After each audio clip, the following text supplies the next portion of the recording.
السلام علیکم students of class 4. آج ہم نیکسٹ ٹاپک ہے ہمارا اسپیڈ کو اردو میں کہتے ہیں رفتار. You go to school daily in the morning.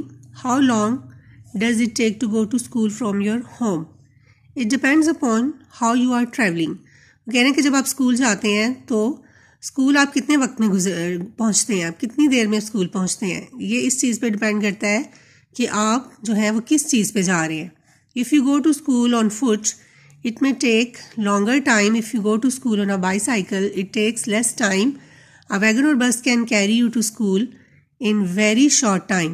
تو وہ کہہ رہے ہیں کہ اگر آپ پیدل اسکول جاتے ہیں تو بہت زیادہ ٹائم لگے گا, اگر آپ بائی سائیکل پہ جاتے ہیں تو کم ٹائم لگے گا, اور اگر آپ وین پہ جاتے ہیں یا بس پہ جاتے ہیں تو بہت ہی کم ٹائم میں آپ اسکول پہنچ جائیں گے.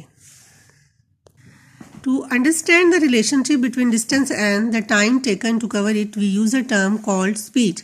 اگر ہم یہ ریلیشن شپ دیکھنا چاہتے ہیں ٹائم اور فاصلے میں تو اس کے لیے وہ کہہ رہے ہیں کہ ہم ایک ٹرم استعمال کرتے ہیں اسپیڈ. یعنی اسپیڈ کا مطلب یہ ہے کہ آپ دیے ہوئے وقت میں, اب دیکھیں یہ بچہ پیدل اسکول جا رہا ہے, یہ سائیکل پہ اور یہ بس پہ. اب اگر ایک ہی ان کو وقت دیا جائے, اگر ہم وقت کاؤنٹ کریں کہ کون ان میں سے سب سے پہلے اسکول کون پہنچے گا, فاصلہ تو ایک ہی ہے نا, سب سے پہلے فاصلہ یہ بس جو ہے وہ کور کرے گی اتنے ہی ٹائم میں. یعنی ٹائم ایک ہی ہوگا لیکن سب سے پہلے کون پہنچے گا اسکول؟ جو بس پہ بیٹھا ہوا ہے. تو بس پہ بیٹھنے سے کیا ہوگا کہ فاصلہ جلدی طے ہو جائے گا. تو یہ جو اسپیڈ ہے یہ ہمیں دو چیزوں کے درمیان ریلیشن شپ دکھاتی ہے, فاصلہ اور وقت. جیسے جب کوئی ریس لگائی جاتی ہے تو ہر جو گاڑی ہے وہ پوری اسپیڈ سے چل رہی ہوتی ہے, لیکن جب جو ٹائم دیکھ رہا ہوتا ہے اس نے تو ٹائم کے بعد بتانا ہے کہ اتنے وقت میں, اتنے سیکنڈ میں جس نے سب سے کم وقت میں پہنچا ہوگا, جو ریس میں سب سے آگے ہوگا اور سب سے کم وقت میں آگے جائے گا, وہی ونر ہوگا. تو اس کا مطلب ہے اسپیڈ ہمیں یہ بتاتی ہے کہ ہمیں دو چیزوں کے بارے میں بتاتی ہے کہ کتنے وقت میں ہم نے سب سے زیادہ فاصلہ کتنا طے کیا, کم سے کم یا زیادہ سے زیادہ کتنا فاصلہ دیے ہوئے وقت میں طے کیا گیا, وہ ہے اسپیڈ.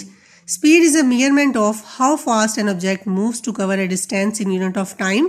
یعنی دیے ہوئے وقت میں جب بھی کوئی چیز, کوئی بھی آبجیکٹ کوئی فاصلہ طے کرتا ہے, اس کو ہم میئر کرتے ہیں, اس کو ہم ناپتے ہیں, تو وہ اسپیڈ کے برابر ہوتی ہے. یعنی ہم یہ دیکھتے ہیں کہ کوئی بھی چیز کتنی تیز جا رہی ہے دیے ہوئے وقت میں یا کتنی آہستہ چل کے جا رہی ہے, وہ فاصلہ کتنی دیر میں کور کرتی ہے. تو اسپیڈ کو ہم ایس سے شو کرتے ہیں, فارمولا لکھتے ہیں جب, ڈسٹینس کو, فاصلے کو ڈی سے اور ٹائم کو ٹی سے. تو اسپیڈ کا مطلب ہے کہ جب ہم کوئی بھی فاصلہ کتنے وقت میں طے کر رہے ہیں, یہ ہم نے دیکھنا ہوتا ہے کہ کون سی چیز کتنی تیز جا رہی ہے, کتنی